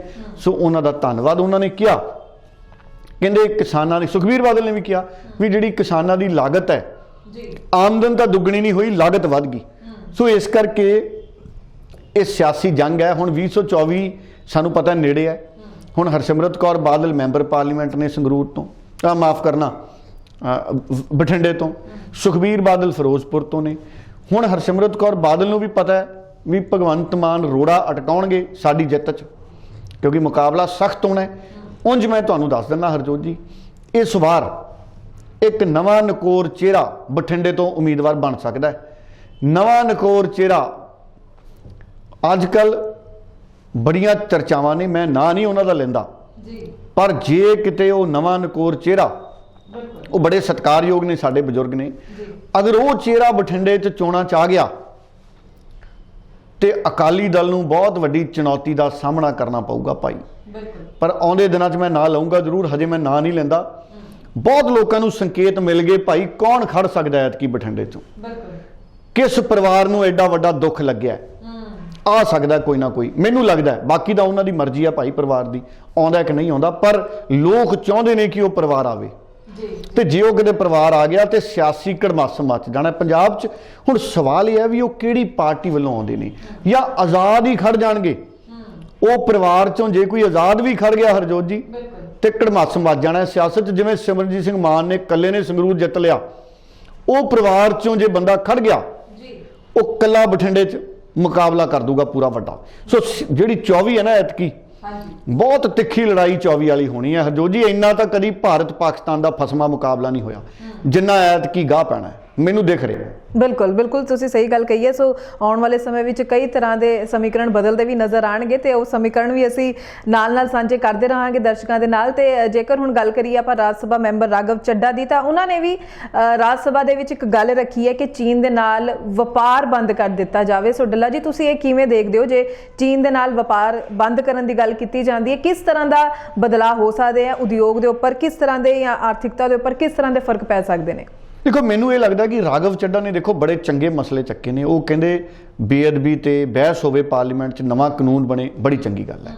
फिर राघव चड्ढा उन्होंने पंजाब नाल जुड़े बहुत सारे मसले चक्के। वो कहते पंजाब च अंतरराष्ट्रीय उड़ाना घट आउंदियां ने, वध आउणियां चाहीदियां ने। बिल्कुल नवजोत सिंह सिद्धू ने किड्डा जोर लगा के एयरपोर्ट अमृतसर दे विच बनाउण च योगदान पाया, जिवें नवजोत सिंह सिद्धू ने करतारपुर साहिब दा लांघा खलवाउण च योगदान पाया। ਹੁਣ ਜਿਹੜਾ ਹਵਾਈ ਅੱਡਾ ਹੈ ਸਾਡਾ, ਬੜਾ ਪਵਿੱਤਰ ਹਵਾਈ ਅੱਡਾ ਅੰਮ੍ਰਿਤਸਰ ਦਾ, ਹੁਣ ਉੱਥੇ ਅੰਤਰਰਾਸ਼ਟਰੀ ਉਡਾਣਾਂ ਆਉਣੀਆਂ ਚਾਹੀਦੀਆਂ ਨੇ। ਜੇ ਰਾਘਵ ਚੱਡਾ ਜੀ ਨੇ ਇਹ ਗੱਲ ਚੱਕੀ ਹੈ ਸਮੇਂ-ਸਮੇਂ ਤੇ, ਮੈਂ ਉਹਦਾ ਸਮਰਥਨ ਕਰਦਾ। ਪਰ ਜਿਹੜੀ ਗੱਲ ਰਾਘਵ ਚੱਡਾ ਜੀ ਆਹ ਕਰ ਗਏ ਕਿ ਚੀਨ ਨਾਲ ਵਪਾਰ ਬੰਦ ਕਰ ਦਿਓ, ਦੇਖੋ ਦੋ ਗੱਲਾਂ ਹੁੰਦੀਆਂ ਨੇ। ਪਹਿਲਾਂ ਅਸੀਂ ਆਪਣਾ ਘਰ ਮਜ਼ਬੂਤ ਕਰ ਲਈਏ। ਜੇ ਸਾਡਾ ਆਪਣਾ ਘਰ ਮਜ਼ਬੂਤ ਹੋ ਜੂ, ਜੇ ਅਸੀਂ ਆਪ ਹੀ ਉਤਪਾਦਨ ਕਰਨ ਜੋਗੇ ਹੋ ਗਏ, ਤੇ ਅਸੀਂ ਚੀਨ ਤੋਂ ਸਮਾਨ ਕਿਉਂ ਮੰਗਾਉਣਾ ਭਾਈ? ਪਹਿਲਾਂ ਅਸੀਂ ਸਸਤਾ ਸਮਾਨ ਤਾਂ ਬਣਾਉਣ ਲੱਗ ਜਾਈਏ ਰਾਘਵ ਚੱਡਾ ਜੀ। ਹਜੇ ਜਿਹੜਾ ਸਮਾਨ ਚੀਨ ਤੋਂ ਆਉਂਦਾ ਨਾ ਜੀ, ਉਸ ਸਮਾਨ ਦੇ ਨਾਲ ਸਾਡਾ ਹੋਰ ਬਹੁਤ ਸਾਰਾ ਸਮਾਨ ਬਣਦਾ। ਹਜੇ ਅਸੀਂ ਉਸ ਕਾਬਲ ਨਹੀਂ ਹੋਏ ਭਾਰਤੀ ਕਿ ਅਸੀਂ ਚੀਨ ਤੋਂ ਸਮਾਨ ਮੰਗਾਈਏ ਹੀ ਨਾ। ਪਹਿਲਾਂ ਅਸੀਂ ਆਪਣੀ ਪ੍ਰੋਡਕਸ਼ਨ ਨੂੰ, ਆਪਣੇ ਉਤਪਾਦਨ ਨੂੰ ਵਧਾਈਏ। ਮੈਂ ਇੱਕ ਗੱਲ ਕਹਿਣਾ ਚਾਹੂੰਗਾ, ਦੇਖੋ ਪ੍ਰਧਾਨ ਮੰਤਰੀ ਨਰਿੰਦਰ ਮੋਦੀ ਗੁਜਰਾਤ ਐਵੇਂ ਨਹੀਂ ਜਿੱਤਦੇ, ਜੇ ਕੁਝ ਕੀਤਾ ਤਾਂ ਹੀ ਜਿੱਤਦੇ। ਹੁਣ ਸਭ ਤੋਂ ਪਹਿਲਾਂ ਹਰਜੋਤ ਜੀ ਲੁਧਿਆਣੇ 'ਚ ਹੌਜ਼ਰੀ ਤੇ ਟੈਕਸਟਾਈਲ ਸਨਅਤ ਨੰਬਰ 1 ਹੁੰਦੀ ਸੀ ਜੀ। ਨਰਿੰਦਰ ਮੋਦੀ ਨੇ ਮੁੱਖ ਮੰਤਰੀ ਬਣਨ ਤੋਂ ਬਾਅਦ ਸੂਰਤ ਨੂੰ ਦੁਨੀਆ 'ਚ ਟੈਕਸਟਾਈਲ ਤੇ ਹੌਜ਼ਰੀ ਦਾ ਨੰਬਰ 1 ਸੈਂਟਰ ਬਣਾਤਾ। ਅੱਜ ਸੂਰਤ ਦੁਨੀਆ 'ਚ ਨੰਬਰ 1 ਮੰਨਿਆ ਜਾਂਦਾ ਹੈ ਟੈਕਸਟਾਈਲ ਤੇ ਹੌਜ਼ਰੀ 'ਚ, ਤੇ ਲੁਧਿਆਣਾ ਨੰਬਰ ਬਾਅਦ 'ਚ ਰਹਿ ਗਿਆ। ਇੱਕ ਵੇਲਾ ਸੀ ਜਦੋਂ ਸਾਈਕਲ ਸਨਅਤ 'ਚ ਲੁਧਿਆਣਾ ਨੰਬਰ 1 ਸੀ ਦੁਨੀਆ 'ਚ। ਅੱਜ ਜਰਮਨੀ ਆ ਗਿਆ, ਅੱਜ ਲੁਧਿਆਣਾ ਨੰਬਰ 1 ਨਹੀਂ ਰਹਿ ਗਿਆ ਜੀ। ਸੋ ਰਾਘਵ ਚੱਡਾ ਜੀ, ਪੰਜਾਬ 'ਚ ਆਪਣੀ ਸਰਕਾਰ ਹੈ, ਦਿੱਲੀ 'ਚ ਆਪਣੀ ਸਰਕਾਰ ਹੈ। ਆਪਾਂ ਸਭ ਤੋਂ ਪਹਿਲਾਂ ਪੰਜਾਬ ਤੇ ਦਿੱਲੀ ਤੇ ਫੋਕਸ ਕਰ ਲਈਏ। ਅਸੀਂ ਇਹਨਾਂ ਦੋਨਾਂ ਸੂਬਿਆਂ ਨੂੰ ਹੌਜ਼ਰੀ, ਟੈਕਸਟਾਈਲ 'ਚ, ਸਨਅਤ 'ਚ ਅਸੀਂ ਨੰਬਰ 1 ਬਣਾ ਲਈਏ। ਬਹੁਤ ਵੱਡਾ ਉਤਪਾਦਨ ਪੰਜਾਬ 'ਚ ਚੀਨ ਤੋਂ ਮੰਗਾਇਆ ਜਾਂਦਾ ਹੈ। ਹਰਜੋਤ ਜੀ, ਮੈਂ ਤੁਹਾਨੂੰ ਗੱਲ ਦੱਸਦਾ, ਜਿਹੜੀਆਂ ਮਸ਼ੀਨਾਂ ਨੇ ਪੰਜਾਬ 'ਚ ਕੱਪੜੇ ਦੀਆਂ, ਬਹੁਤ ਸਾਰੀਆਂ ਚੀਨ ਤੋਂ ਆਉਂਦੀਆਂ ਨੇ। ਅਗਰ ਚੀਨ ਤੋਂ ਮਸ਼ੀਨਾਂ ਨਾ ਆਉਣ ਤਾਂ ਲੁਧਿਆਣੇ ਦੀ ਹੌਜ਼ਰੀ ਅੱਧੀ ਰਹਿ ਜੇ। ਮੈਂ ਬੜਾ ਵਿਚਰਿਆ, ਔਰ ਇਹੋ ਜਿਹੇ ਕਾਰੀਗਰ ਸਾਡੇ ਮੰਨੇ ਜਾਂਦੇ ਨੇ। ਹਰਜੋਤ ਜੀ, ਮੈਂ ਤੁਹਾਨੂੰ ਹੋਰ ਗੱਲ ਦੱਸਦਾ, ਸਾਡੇ ਕਈ ਇਹੋ ਜਿਹੇ ਐਕਸਪਰਟ ਸੀ ਪੰਜਾਬ ਦੇ, ਚੀਨ ਵਾਲੇ, ਕਈ ਚੀਨ ਵਾਲੇ ਉਹਨਾਂ ਨੂੰ ਆਪਣੀਆਂ ਫੈਕਟਰੀਆਂ 'ਚ ਨਹੀਂ ਸੀ ਵੜਨ ਦਿੰਦੇ। ਪੁੱਛੋ ਕਿਉਂ? ਕਿਉਂਕਿ ਉਹ ਚੀਨ 'ਚ ਬਣੀ ਮਸ਼ੀਨ ਨੂੰ ਇੱਕ ਵਾਰ ਦੇਖ ਆਉਂਦੇ ਸੀ ਅੱਖ ਨਾਲ, ਉਸੇ ਤਰ੍ਹਾਂ ਦੀ ਹੂਬਹੂ ਮਸ਼ੀਨ ਪੰਜਾਬ 'ਚ ਆ ਕੇ ਬਣਾ ਦਿੰਦੇ ਸੀ, ਲੁਧਿਆਣੇ ਆ ਕੇ ਬਣਾ ਦਿੰਦੇ ਸੀ। ਉਹ ਡਰਦੇ ਸੀ। ਮਤਲਬ ਕਿ ਸਾਡੇ ਕੋਲੇ ਹੁਨਰ ਹੈ, ਅਸੀਂ ਚੀਨ ਵਰਗੀਆਂ ਮਸ਼ੀਨਾਂ ਵੀ ਬਣਾ ਸਕਦੇ ਹਾਂ। ਸਾਨੂੰ ਫਿਰ ਚੀਨ ਦੀ ਮਸ਼ੀਨ ਦੀ ਲੋੜ ਨਹੀਂ, ਪਰ ਸਾਨੂੰ ਸਪੋਰਟ ਤਾਂ ਮਿਲੇ। ਪੰਜਾਬ 'ਚ ਤਾਂ ਜੇ ਕਿਸੇ ਨੇ ਆਪਣੀ ਫਰਮ ਖੋਲ੍ਹਣੀ ਹੋਵੇ ਨਾ ਜੀ, 5-6 ਮਹੀਨੇ ਉਹਦੀਆਂ ਚੱਪਲੀਆਂ ਘਸ ਜਾਂਦੀਆਂ ਨੇ। ਲੋ ਮੈਂ ਹੀ ਇੱਕ ਮਨਜ਼ੂਰੀ ਲੈਣੀ ਸੀ, ਮੈਂ 6-7-8 ਮਹੀਨੇ ਰੁਲਦਾ ਰਿਹਾ ਡਿਪਟੀ ਕਮਿਸ਼ਨਰਾਂ ਦੇ ਦਫ਼ਤਰਾਂ 'ਚ। ਕਦੀ SDM ਦੇ ਦਫ਼ਤਰ ਜਾਓ, ਕਦੀ ਪਟਵਾਰੀ ਦੇ ਜਾਓ, ਕਦੀ DC ਦੇ ਦਫ਼ਤਰ ਦੇ ਜਾਓ। ਬਾਅਦ 'ਚ ਮੈਨੂੰ ਮਨਜ਼ੂਰੀ ਉਹ ਫਿਰ ਵੀ ਨਹੀਂ ਮਿਲੀ। ਚਲੋ, ਜਿਹੜੀ ਮੈਨੂੰ ਮਨਜ਼ੂਰੀ ਮਿਲਣੀ ਸੀ ਉਹ ਬਾਅਦ 'ਚ ਕੇਂਦਰ ਤੋਂ ਮਿਲਣੀ ਸੀ, ਪਰ ਜਿਹੜੀ ਪਹਿਲਾਂ ਉਹਦੀ ਜਾਂਚ ਸੀ ਉਹ ਪੰਜਾਬ ਵਾਲੇ ਪਾਸੇ ਡਿਪਟੀ ਕਮਿਸ਼ਨਰ ਨੇ ਕਰਨੀ ਸੀ। ਮੈਂ ਕੋਈ ਸਿਫਾਰਿਸ਼ ਨਹੀਂ ਕੀਤੀ, ਕੋਈ ਮੈਂ DC ਨੂੰ ਜਾ ਕੇ ਕਿਹਾ ਨਹੀਂ ਭਾਈ ਮੈਂ ਪੱਤਰਕਾਰ ਹਾਂ, ਨਾ ਮੈਂ DC ਨੂੰ ਜਾ ਕੇ ਮਿਲਿਆ। ਤੇ ਮੈਨੂੰ 6-7 ਮਹੀਨੇ ਮੇਰੀਆਂ 2 ਚੱਪਲਾਂ ਘਸ ਗਈਆਂ ਹਰਜੋਤ ਜੀ। ਮੈਂ ਸੱਚੀ ਗੱਲ ਦੱਸਦਾ, ਜਿਹੜਾ ਮਰਜ਼ੀ ਜਾਂਚ ਕਰ ਲੈ, ਮੈਂ ਕੋਈ ਝੂਠ ਨਹੀਂ ਬੋਲਦਾ। 6-7 ਮਹੀਨੇ ਚੱਪਲਾਂ ਘਸ ਗਈਆਂ। ਫੇਰ ਕਿਤੇ ਜਾ ਕੇ ਉਹ ਵੀ ਮੇਰੀ ਫਾਈਲ ਦਿੱਲੀ ਕਦੋਂ ਗਈ? ਜਦੋਂ ਮੈਂ ਆਪ ਜ਼ੋਰ ਲਾਇਆ। ਤੁਸੀਂ ਦੇਖੋ, ਮੈਂ ਤਾਂ ਸੁਵਿਧਾ ਸੈਂਟਰ 'ਚ ਅਪਲਾਈ ਕਰਕੇ ਘਰੇ ਬਹਿ ਗਿਆ, ਪੈਸੇ ਜਮ੍ਹਾਂ ਕਰਾਤੇ ਸੁਵਿਧਾ ਸੈਂਟਰ ਦੇ, ਕੋਈ ਨਹੀਂ ਆਇਆ ਜੀ। ਹਾਰ ਕੇ ਮੈਨੂੰ ਹੀ ਜਾਣਾ ਪਿਆ। ਤੇ ਫੇਰ ਕਿਤੇ ਉੱਤੇ ਭਗਵੰਤ ਮਾਨ ਸਾਹਿਬ, ਆਹ ਕੰਮ ਨਿਬੇੜੋ ਪਹਿਲਾਂ। ਜੇ ਇੱਥੇ ਕਿਸੇ ਨੇ ਕੋਈ ਫਰਮ ਖੋਲ੍ਹਣੀ, ਕੋਈ ਕੰਮ ਧੰਦਾ ਚਲਾਉਣਾ ਹੈ, ਜੇ ਆਪਾਂ ਉਹਦੀਆਂ ਚੱਪਲਾਂ ਘਸਵਾ ਦਾਂਗੇ तो फिर कित्थों पंजाब अगे जाऊगा। सो जितों तक गल रह गई राघव चड्ढा जी कि चीन नाल वपार बंद कर दिओ, सो पहला आपां अपना झोना बीज लीए, जे किते बाहरों भी ना आया तो फिर आपां रोटी कित्थों खानी। इस करके पहला आपां इस जोगे हो जाइए कि आपां अपना उत्पादन वधा लीए। चीन 91 बिलियन डॉलर का वपार है जी, 91 बिलियन डॉलर का वपार है। तुसीं हिसाब ला लो, मैं तो ये मेरे तो कैलकुलेटर च अमाउंट भी नहीं आनी भी ये किन्ने क लाख करोड़ बन गया, मैं तो दस भी नहीं सकता किन्नियां जीरो लग जानियां ने। और कुछ वरे पहला 65 मिलियन डॉलर सी, 65 billion not million, billion dollar, 91 billion dollar. तुसीं ये थोड़ा वपार है जी, ये चुटकी मार के बंद हो जू, नहीं होना राघव चड्ढा जी। एक गल मैनूं होर नहीं सी चंगी लगी, कहंदे जी नोटां ते देवी देवते छाप लो, ना भाई ना। आपां सब तो पहला ਜਿਹੜੇ बड़ी आसानी नाल काम हो सकते हैं, सब तो पहला तो पंजाब च जिहड़ी सिंगल विंडो है ना जी राघव चड्ढा जी, तुसी राज सभा के मैंबर हो पंजाब दे, पंजाब की सिंगल विंडो नूं सिंगल कर दो। वो कहण नूं ही सिंगल विंडो है, वो अगे पिछे बहुत विंडोआं ने। सिंगल विंडो पंजाब च करो राघव चड्ढा जी। पंजाब च बहुत सुधारां की लोड़ है उद्योग दे, तुसी आओ पंजाब च ज़्यादा समा लाओ। कैप्टन नूं इतराज़ हो सकता कि राघव चड्ढा जी फाइलां देखते हैं, सानू कोई इतराज़ नहीं। तुसी पंजाब दे राज सभा मैंबर हो, सरगर्म भूमिका अदा करो। तुसी छोटे भरा हो भगवंत मान जी दे, मोढे नाल मोढा जोड़ के पंजाब च तुसी काम करो। थोड़े वर्गे सियाणे पढ़े लिखे लीडरां दी लोड़ है पंजाब नूं। देखो ये मेरा ख्याल सीए ने शायद राघव चड्ढा जी, मैं कभी मिलिया नहीं इन्हां नूं जिंदगी च, सीए ने राघव चड्ढा जी। सो बड़ा हुनर है भाई, बड़ी समझ होनी अकाउंट की, जरूर पंजाब की मदद करो भाई। जी तो डल्ला जी, ये जो तुसी गल्लां कहियां उस तो बाद जेकर असी अपने पंजाब के मुख मंत्री भगवंत मान की गल करिए तो सुनिया कि भगवंत मान जो ने पंजाब नूं उद्योग दे विच भी नंबर 1 सूबा बनाने की तैयारी विच ने, जल्दी बना देणगे। क्योंकि हुण जिवें अजकल वो हैदराबाद ते चेन्नई गए हुए ने, उत्थे जिहड़े उद्योगपतियों दे नाल मीटिंगां भी कर रहे हैं, तो लगदा है कि वो जरूर पंजाब दे विच उद्योग नूं इन्ना कुच्चा चक देणगे ताकि दस्सिया जा सके कि वाकई पंजाब विच किस तरह दी उपलब्धियां होईयां, उद्योगिक खेतर किवें वधाए गए। देखो मैं एक गल कह सकदा कि भगवंत मान सुखबीर बादल नूं, कैप्टन अमरिंदर नूं मात पा देणगे। कैप्टन अमरिंदर ने भी बड़े समागम कीते जी कि पंजाब च वड्डे वड्डे उद्योगपति आए जी, तुसीं इंडस्ट्री लैके आओ जी, तुसीं आ करो जी। पंजाब च बड़ा पैसा, बड़े इश्तिहार छपे अखबारां च, उद्योग बहुत आया नहीं। फिर सुखबीर बादल भी चीन भी गए, सुखबीर बादल दुबई भी गए, कहंदे अमरीका गए, बड़ा कुछ कीता जी, भी असीं नक्शा बदल देंगे, कैलीफोर्निया बना देंगे, तो बनया नहीं पंजाब।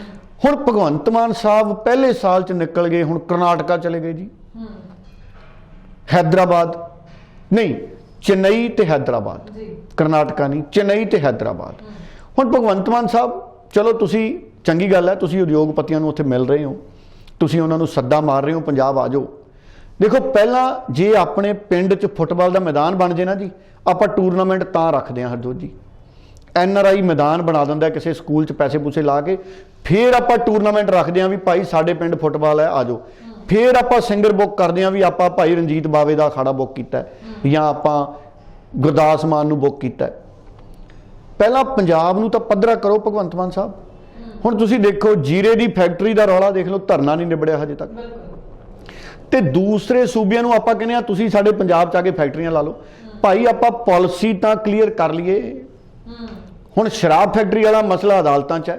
ਹੁਣ ਮੈਂ ਕੱਲ ਦੇਖ ਰਿਹਾ ਸੀ ਟੈਲੀਵਿਜ਼ਨ ਹਰਜੋਤ ਜੀ, ਕਿਸਾਨ ਤੇ ਪੁਲਿਸ ਆਮਣੇ ਸਾਹਮਣੇ ਹੋ ਗਏ। ਮੈਂ ਤਾਂ ਰੱਬ ਦਾ ਅਰਦਾਸ ਕਰਨ ਲੱਗ ਗਿਆ ਵੀ ਰੱਬਾ ਬਸ ਮਿਹਰ ਕਰੀ। ਇੰਨੀ ਠੰਡ 'ਚ ਮੈਂ ਦੇਖ ਰਿਹਾ ਸੀ ਜੇ ਕਿਸੇ ਦਾ ਮੌਕਾ ਹੀ ਲੱਗ ਜੇ ਹਰਜੋਤ जी ਬਾਹ ਸੁੱਜ ਜਾਣੀ है।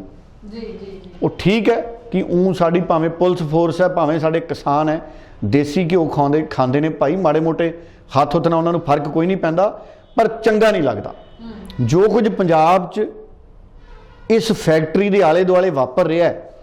इस सरकार की जिम्मेदारी सी 5 महीने तो धरना चल रहा होवे, और तुसीं देखो हुण SKM का साथ मिल गया जी। गल सगों दी मैनूं डर है, रब सुख रखे गल वध ना जावे। ਇਹਦੇ ਨਾਲ उद्योग बाहरों क्यों आऊगा, अगला कहूगा एक फैक्टरी का एडा रौला पंजाब च पिया, वो नहीं निबड़ रहा, तो असी आके की करांगे।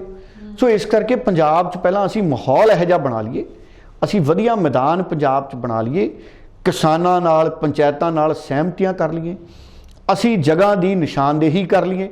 ਹੁਣ ਤੁਸੀਂ ਦੇਖੋ ਸਾਡੇ ਪ੍ਰੋਪਰਟੀ ਡੀਲਰ ਹਰਜੋਤ ਜੀ ਕਿੰਨੇ ਸਿਆਣੇ ਹੁੰਦੇ ਨੇ।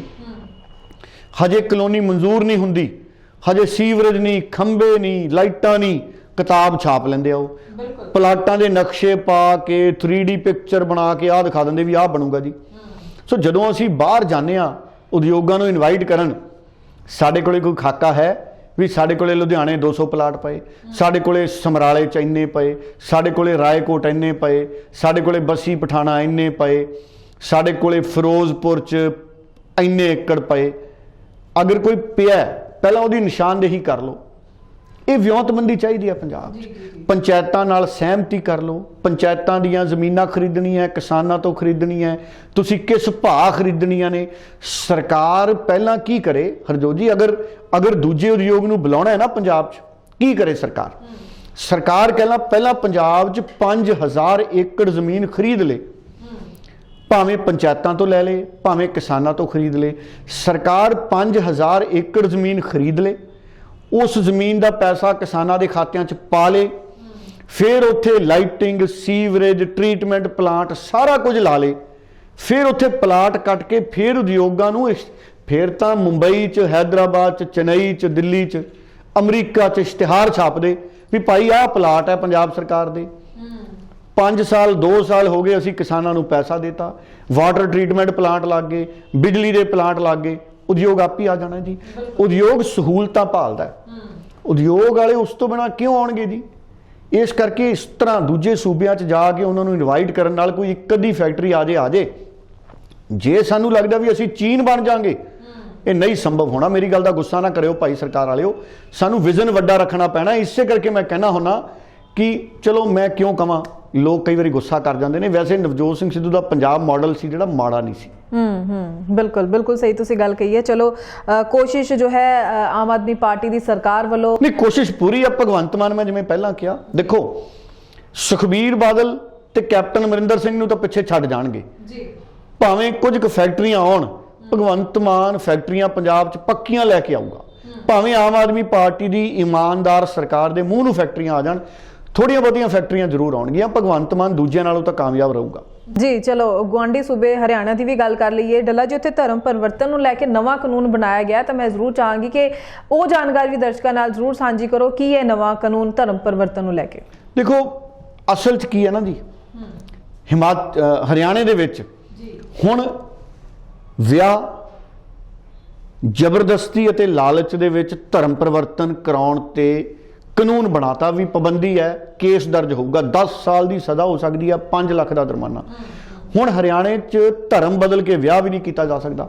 ਪਿੱਛੇ ਜੇ ਕਈ ਲੋਕ ਵਿਆਹ ਕਰਨ ਦੇ ਮਾਰੇ ਧਰਮ ਬਦਲ ਲੈਂਦੇ ਸੀ। ਹੁਣ ਜੇ ਕਿਸੇ ਨੇ ਉੱਥੇ ਵਿਆਹ ਕਰਾਉਣਾ ਹੈ, ਜਿਵੇਂ ਚਲੋ ਇਹ ਬਹੁਤ ਨਾਜ਼ੁਕ ਮੁੱਦੇ ਨੇ, ਸੋ ਜ਼ਰੂਰ ਸਲਾਹ ਮਸ਼ਵਰਾ ਕਾਨੂੰਨੀ ਤੌਰ ਤੇ ਕਰੋ ਭਾਈ। ਪਰ ਜਿਹੜਾ ਜਬਰੀ ਧਰਮ ਪਰਿਵਰਤਨ ਹੈ ਉਹ ਗਲਤ ਹੈ। ਜ਼ਬਰਦਸਤੀ ਕਿਸੇ ਨੂੰ ਡਰਾ ਧਮਕਾ ਕੇ, ਲਲਚਾ ਕੇ ਉਹਦਾ ਧਰਮ ਪਰਿਵਰਤਨ ਕੀਤਾ ਜਾਣਾ ਗਲਤ ਹੈ। ਉਹਦੇ ਖਿਲਾਫ ਕਾਨੂੰਨ ਬਣਿਆ, ਸੋ ਇਹ ਕਾਨੂੰਨ ਦਾ ਮੈਂ ਸਵਾਗਤ ਕਰਦਾ ਜੀ। ਚਲੋ ਠੀਕ ਹੈ। ਤੇ ਆਪਣੇ ਜਿਹੜੇ ਪੰਜਾਬੀ ਗਾਇਕ ਨੇ ਉਹਨਾਂ ਦੀ ਵੀ ਗੱਲ ਕਰ ਲਈਏ। ਕੰਵਰ ਗਰੇਵਾਲ ਤੇ ਰਣਜੀਤ ਬਾਵਾ, ਜਿਨ੍ਹਾਂ ਦੇ ਘਰ IT ਵੱਲੋਂ ਜਾਂਚ ਕੀਤੀ ਜਾ ਰਹੀ ਹੈ। ਉਹਨਾਂ ਦੇ ਘਰਾਂ, ਉਹਨਾਂ ਦੇ ਨਾਲ ਜੁੜੀਆਂ ਜੋ ਵੀ ਇਮਾਰਤਾਂ ਨੇ, ਉਹਨਾਂ ਦੇ ਆਫਿਸ ਨੇ, ਜਿਹੜੀਆਂ ਵੀ ਜਗ੍ਹਾ ਨੇ, ਉੱਥੇ ਜਾਂਚ ਕੀਤੀ ਜਾ ਰਹੀ ਹੈ। ਇਸ ਨੂੰ ਤੁਸੀਂ ਕਿਸ ਤਰੀਕੇ ਨਾਲ ਦੇਖਦੇ ਹੋ? ਦੇਖੋ ਮੈਂ ਦੇਖ ਰਿਹਾ ਹਰਜੋਤ ਜੀ, 2 ਦਿਨ ਕਹਿੰਦੇ ਲਗਾਤਾਰ ਇਨਕਮ ਟੈਕਸ ਮਹਿਕਮੇ ਦੀਆਂ ਟੀਮਾਂ ਜਾਂਚ ਕਰਦੀਆਂ ਰਹੀਆਂ। ਸੋ ਮੈਨੂੰ ਇਹ ਲੱਗਦਾ ਕਿ ਇਹ ਇੱਕ ਰੂਟੀਨ ਦੀ ਕਾਰਵਾਈ ਹੈ, ਕਿਉਂਕਿ ਇਨਕਮ ਟੈਕਸ ਮਹਿਕਮਾ ਜਿਹੜਾ ਹੈ ਉਹਦਾ ਕੰਮ ਹੀ ਜਾਂਚ ਕਰਨਾ ਹੈ। ਬਹੁਤ ਸਾਰੇ ਲੋਕ ਨੇ ਜਿਨ੍ਹਾਂ ਦੀ ਆਮਦਨ ਬਹੁਤ ਜ਼ਿਆਦਾ ਹੋ ਜਾਂਦੀ ਹੈ। ਜਦੋਂ ਆਮਦਨ ਵੱਧ ਜਾਂਦੀ ਹੈ ਤਾਂ ਇਨਕਮ ਟੈਕਸ ਮਹਿਕਮਾ ਦੇਖਦਾ ਹੈ ਵੀ ਉਹਨਾਂ ਦੇ ਖਾਤਿਆਂ 'ਚ ਕਿੰਨਾ ਕੁ ਪੈਸਾ ਆ ਰਿਹਾ ਹੈ, ਜਾ ਰਿਹਾ ਹੈ, ਉਹਨਾਂ ਦੀਆਂ ਐਂਟਰੀਆਂ ਕਿਸ ਤਰ੍ਹਾਂ ਦੀਆਂ। ਅੱਜ ਤੱਕ ਤਾਂ ਮੈਂ ਇਹ ਵੀ ਸੁਣਦਾ, ਅੱਜ ਕੱਲ੍ਹ ਮੈਂ ਇਹ ਵੀ ਸੁਣਦਾ ਹਰਜੋਤ ਜੀ, ਕਿ ਜੇ ਕਿਸੇ ਦੇ ਖਾਤੇ 'ਚੋਂ 5-10 ਲੱਖ ਰੁਪਇਆ ਟ੍ਰਾਂਸਫਰ ਹੁੰਦਾ ਕਿਸੇ ਹੋਰ ਖਾਤੇ 'ਚ, ਉਹ ਵੀ ਕਹਿੰਦੇ ਇਨਕਮ ਟੈਕਸ ਮਹਿਕਮੇ ਦੀਆਂ ਵੈਬਸਾਈਟਾਂ ਤੇ ਆ ਜਾਂਦਾ ਹੈ। ਅੱਜ ਕੱਲ੍ਹ ਸਾਰਿਆਂ ਦੀ ਜਿਹੜੀ ਟ੍ਰਾਂਜੈਕਸ਼ਨ ਹੈ ਬੈਂਕ 'ਚ ਆਧਾਰ ਕਾਰਡ ਨਾਲ ਜੁੜੀ ਹੈ। ਅੱਜ ਕੱਲ੍ਹ ਤਾਂ ਜੇ ਕੋਈ 10-15 ਲੱਖ ਦੀ ਕਾਰ ਵੀ ਕੈਸ਼ ਖਰੀਦ ਲੇ ਤਾਂ ਇਨਕਮ ਟੈਕਸ ਮਹਿਕਮੇ ਕੋਲੇ ਜਾਣਕਾਰੀ ਚਲੀ ਜਾਂਦੀ ਹੈ। ਅੱਜ ਕੱਲ੍ਹ ਤਾਂ ਲਿਮਟਾਂ ਬਣ ਗਈਆਂ ਵੀ ਤੁਸੀਂ ਕਿੰਨਾ ਪੈਸਾ ਕੈਸ਼ ਰੱਖ ਸਕਦੇ ਹੋ, ਕਿੰਨਾ ਪੈਸੇ ਤੁਸੀਂ ਕੈਸ਼ ਖਰੀਦਦਾਰੀ ਕਰ ਸਕਦੇ ਹੋ। ਹੁਣ ਤੁਸੀਂ ਹਿਸਾਬ ਲਾ ਲਓ ਹਰਜੋਤ ਜੀ, ਅੱਜ ਦੇ ਸਮੇਂ ਦੇ ਵਿੱਚ ਮੈਨੂੰ ਚਲੋ ਇਹਦੀ ਬਹੁਤੀ, ਕਿਉਂਕਿ ਮੈਂ ਕੋਈ ਇਨਕਮ ਟੈਕਸ ਦਾ ਮਾਹਰ ਨਹੀਂ, ਸੋ ਬਹੁਤ ਘੱਟ ਰਾਸ਼ੀ ਹੈ ਜਿਹੜੀ ਤੁਸੀਂ ਕੈਸ਼ ਕਿਸੇ ਨੂੰ ਦੇ ਸਕਦੇ ਹੋ। ਨਹੀਂ ਤਾਂ ਤੁਸੀਂ ਆਨਲਾਈਨ ਟ੍ਰਾਂਸਫਰ ਕਰੋ, ਚੈੱਕ ਨਾਲ ਕਰੋ, ਤੇ ਉਹਦੀ ਵੀ ਇੱਕ ਲਿਮਿਟ ਹੈ। ਸੋ ਇਨਕਮ ਟੈਕਸ ਮਹਿਕਮਾ ਲਗਾਤਾਰ ਨਿਗਰਾਨੀਆਂ ਰੱਖਦਾ। ਸੋ ਇਨਕਮ ਟੈਕਸ ਮਹਿਕਮੇ ਦਾ ਕੰਮ ਹੀ ਇਹ ਹੈ ਕਿ ਜੇ ਕਿਸੇ ਦੇ ਖਾਤੇ 'ਚ ਵੱਧ ਪੈਸਾ ਭਾਈ ਚੈੱਕ ਕਰੋ। ਸੋ ਮੈਨੂੰ ਲੱਗਦਾ ਇਹ ਕੋਈ ਬਹੁਤ ਹੀ ਜ਼ਿਆਦਾ ਚਿੰਤਾ ਵਾਲਾ ਵਿਸ਼ਾ ਨਹੀਂ। ਰਣਜੀਤ ਬਾਵਾ ਹੋ ਗਿਆ, ਕੰਵਰ ਗਰੇਵਾਲ ਹੋ ਗਏ, ਮੈਨੂੰ ਲੱਗਦਾ ਬੜੇ ਇਮਾਨਦਾਰ ਗਾਇਕ ਨੇ। ਇਹ ਸਾਰਾ ਕੰਮ ਹੈ ਜਿਹੜਾ ਇੱਕ ਨੰਬਰ ਦਾ ਕਰਦੇ ਨੇ, ਪੱਕੇ ਦਾ ਕੰਮ ਕਰਦੇ ਨੇ ਸਾਰਾ, ਮੈਨੂੰ ਪੂਰਾ ਭਰੋਸਾ ਹੈ। ਸੋ ਇਸ ਕਰਕੇ ਇਨਕਮ ਟੈਕਸ ਦੀ ਜਾਂਚ ਹੈ, ਇੱਕ ਵਾਰੀ ਉਹਨਾਂ ਨੇ ਖਾਤੇ ਖੁੱਤੇ ਦੇਖ ਕੇ ਮੁੜ ਜਾਣਾ, ਹੋਰ ਉੱਥੇ ਉਹਨਾਂ ਨੂੰ ਕੱਢਣ ਪਾਉਣ ਨੂੰ ਕੀ ਹੈ ਜੀ, ਕਿਉਂਕਿ ਮੈਨੂੰ ਲੱਗਦਾ ਕਿ ਇਹ ਇਮਾਨਦਾਰ ਨੇ ਦੋਨੇ ਗਾਇਕ। ਸੋ ਇਸ ਕਰਕੇ ਕੋਈ ਬੜਾ ਗੁੱਸਾ ਗੱਸਾ ਨਹੀਂ ਮਨਾਉਣਾ ਚਾਹੀਦਾ ਭਾਈ। ਇਹ ਮਹਿਕਮਿਆਂ ਦਾ ਕੰਮ ਹੀ ਇਹ ਹੈ। ਜੇ ਕੋਈ ਸਾਡਾ ਧੀ ਪੁੱਤ ਇਨਕਮ ਟੈਕਸ ਮਹਿਕਮੇ 'ਚ ਲੱਗਿਆ ਹੋਊਗਾ, ਉਹਨੇ ਵੀ ਇਹੀ ਕੰਮ ਕਰਨਾ ਭਾਈ, ਉਹਦਾ ਕੰਮ ਹੀ ਇਹ ਹੈ। ਜਿਵੇਂ ਪੁਲਿਸ ਚਲਾਨ ਕਰਦੀ ਹੈ, ਹੁਣ ਤੁਸੀਂ ਦੱਸੋ, ਪੁਲਿਸ ਵੀ ਤਾਂ ਅਚਾਨਕ ਹੀ ਰੋਕ ਕੇ ਪੁੱਛ ਲੈਂਦੀ ਹੈ ਨਾ ਵੀ ਡੱਲਾ ਜੀ ਰੋਕੋ, ਕਾਗਜ਼ ਦਿਖਾਓ। ਹੁਣ ਦੱਸੋ ਉਹਦੇ ਪਿੱਛੇ ਪੁਲਿਸ ਨੇ ਕੋਈ ਇਹ ਥੋੜੀ ਸੋਚਿਆ, ਕਿਉਂਕਿ ਪੁਲਿਸ ਦਾ ਕੰਮ ਹੀ ਇਹ ਹੈ ਵੀ ਭਾਈ ਆਪਾਂ ਗੱਡੀਆਂ ਰੋਕ ਕੇ ਕਾਗਜ਼ ਚੈੱਕ ਕਰਾਂਗੇ, ਜੇ 10 ਦੇ ਕਰਾਂਗੇ 1 ਦਾ ਚਲਾਨ ਕੱਟਾਂਗੇ, ਕਿਉਂਕਿ ਸਾਰੇ ਲੋਕ ਕਾਗਜ਼ ਰੱਖਦੇ ਆ, ਮੈਂ ਵੀ ਰੱਖਦਾ ਭਾਈ ਕਾਗਜ਼ ਸਾਰੇ। ਸੋ ਇਸ ਕਰਕੇ ਇਹ ਰੂਟੀਨ ਦੀ ਕਾਰਵਾਈ ਹੈ, ਮੈਂ ਕੋਈ ਇਹਨੂੰ ਕੋਈ ਬੈਰ ਵਿਰੋਧ ਦੇ ਤੌਰ ਦੇ ਉੱਤੇ ਨਹੀਂ ਦੇਖਦਾ। ਜੀ ਬਿਲਕੁਲ, ਕਿਉਂਕਿ ਅਸੀਂ ਜੇਕਰ ਉਹਨਾਂ ਦੇ ਮਾਤਾ ਜੀ ਦੀ ਵੀ ਗੱਲ ਕਰੀਏ, ਜੋ ਉਹਨਾਂ ਦੀ ਇੱਕ ਅਸੀਂ ਉਹਨਾਂ ਦੇ ਮਾਤਾ ਜੀ ਵੀ ਮੈਂ ਦੇਖਿਆ ਬੜੇ ਭੋਲੇ ਨੇ, ਉਹਨਾਂ ਦੀ ਗੱਲ ਵੀ ਇੱਕ ਵਾਰੀ ਸੁਣਾ ਦਿਓ ਉਹਨਾਂ ਦੇ ਮਾਤਾ ਜੀ ਦੀ। ਦੁਨੀਆ ਵਾਲਿਓ, ਬਾਵੇ ਨੇ ਸੱਚ ਬੋਲਿਆ, ਉਹਨੂੰ ਸੱਚ ਦਾ ਮੁੱਲ ਮਿਲ ਗਿਆ। ਮੈਂ ਬਹੁਤਾ ਨਹੀਂ ਕੁਝ ਕਹਿ ਸਕਦੀ, ਗਰੀਬ ਲੋਕ ਹੀ, ਸਾਡੇ ਘਰੋਂ ਕੁਝ ਨਹੀਂ ਨਿਕਲਿਆ, ਤੇ 2 ਦਿਨ ਹੋਇਆ ਸਾਨੂੰ ਅੰਦਰ ਤਾੜਿਆ ਨੂੰ, ਅਸੀਂ ਕੋਈ ਚਾਹ ਪਾਣੀ ਨਹੀਂ ਹੋ ਜਾ ਪੀਤਾ।